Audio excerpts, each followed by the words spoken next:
Ito ang reading mo, Libra. Welcome back to our channel. Naway nasa mabuti kayong kalagayan na watching the channel. This is the general reading. Kayo nang bahalang magpalit-palit ng situation nyo sa reading ko.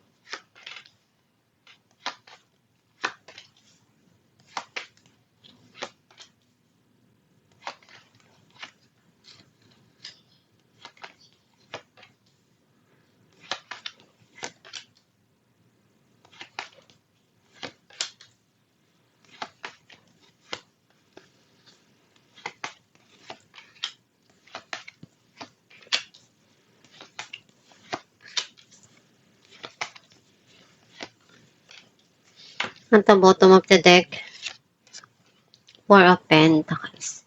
I feel like ang nasisense ko na energy mo, you still holding back dun sa past person mo or dun sa past situation. Hindi mo pa rin makalimutan yung mga nangyari sa nakaraan. Some of you, iniisip mo na makapag-ipon para ma-secure yung kinabukasan ng mga mahal mo sa buhay o yung future mo. Ang mensahe ng card mo, you want to be alone or mag-isip-isip kung ano yung gagawin mo sa mga nangyayari ngayon sa buhay mo. Some of you, andun yung gusto mo muna makapagpahinga. Gagawa ka ng paraan para sa mga dumarating sa buhay mo ngayon. Gusto mong baguhin yung mga nangyari sa nakaraan na alam mo sa sarili mo na kaya mo pang maiayos. Iniisip mo na kailan kaya darating yung panahon na maibalik din sa'yo kung anong mga pinaghirapan mo. Meron ditong darating na success o celebration. Some of you, prosperity.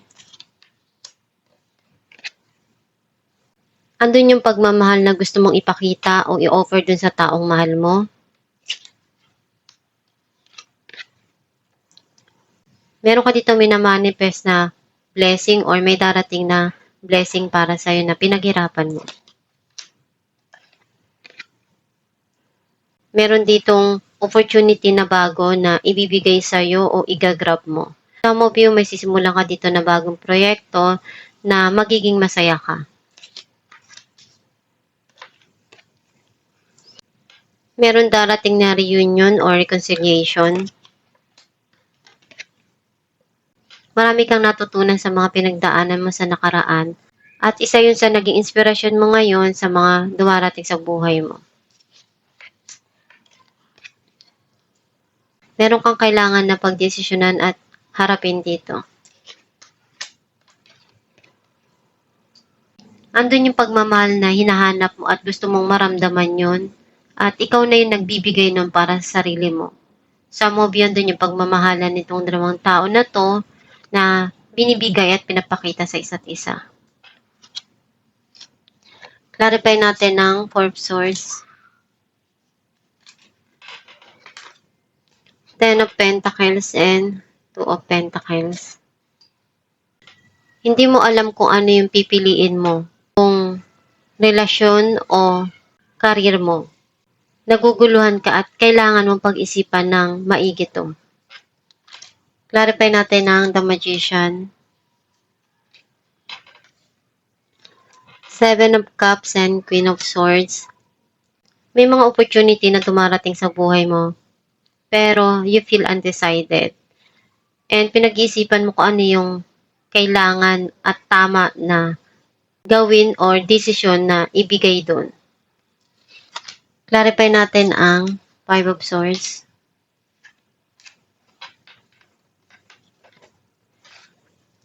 Two of Cups and the Sun. Kung ano yung sa tingin mo may pagkukulang ka, pupunuan mo yun. As long nakita mong masaya yung pamilya mo o yung mahal mo sa buhay, masaya ka na rin. Clarify natin ang Seven of Pentacles. King of Swords and Three of Wands. Meron kang gustong puntahan or gawin dito. Some of you, may tao na nagbibigay sa'yo ng advice sa mga nangyayari sa buhay mo ngayon. Clarify natin ang Six of Wands. Four of Swords and Knight of Cups. May tao na darating na i-offer niya yung love sa'yo o ipapakita niya yung pagmamahal niya towards you. Some of you, unti-unti kang magsasucess dun sa mga pangarap mo na matagal mo nang pinagdarasal na makuha. Clarify natin ang Ace of Cups. Five of Swords and Ace of Pentacles. Meron ka ditong minamanifest na gusto mong makuha na financial blessing or andun yung gusto mo nang kalimutan yung mga nangyari sa nakaraan na para sa'yo, kailangan ng iwanan at harapin kung ano yung dumarating sa buhay mo ngayon. Clarify natin ang Ace of Pentacles. Nine of Pentacles and Six of Pentacles. Kung ano yung kaya mong maibigay, ibibigay mo. Or kung ano yung meron ka, itutulong mo yun.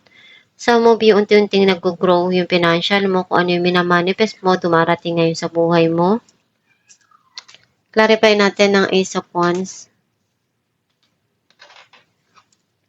King of Pentacles and Queen of Pentacles.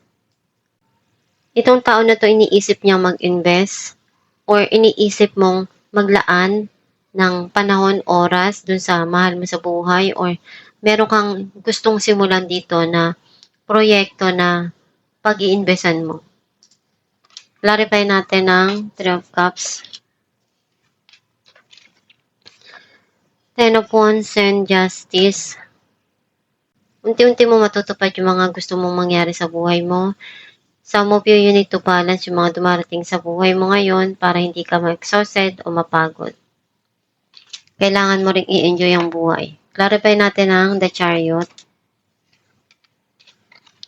Temperance and Four of Pentacles.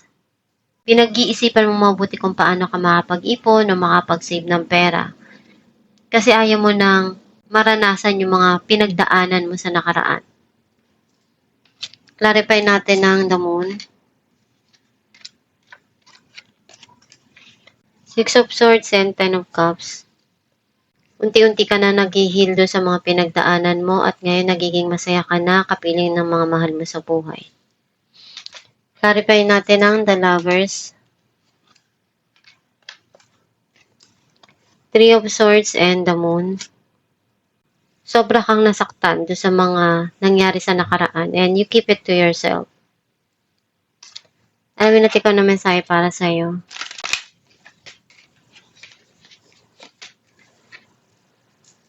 Feeling good will bring me far more than whatever I thought I needed. Ang mensahe para sa'yo na palagi mong gagawin na piliin kung ano yung makakabuti para sa'yo at doon sa mga mahal mo sa buhay at gawin mo na kung ano yung kaya mo doon sa mga dumarating sa buhay mo ngayon at magdasal ka ng palagi para magabayan ka ng Diyos Ama doon sa tatahaking mong landas.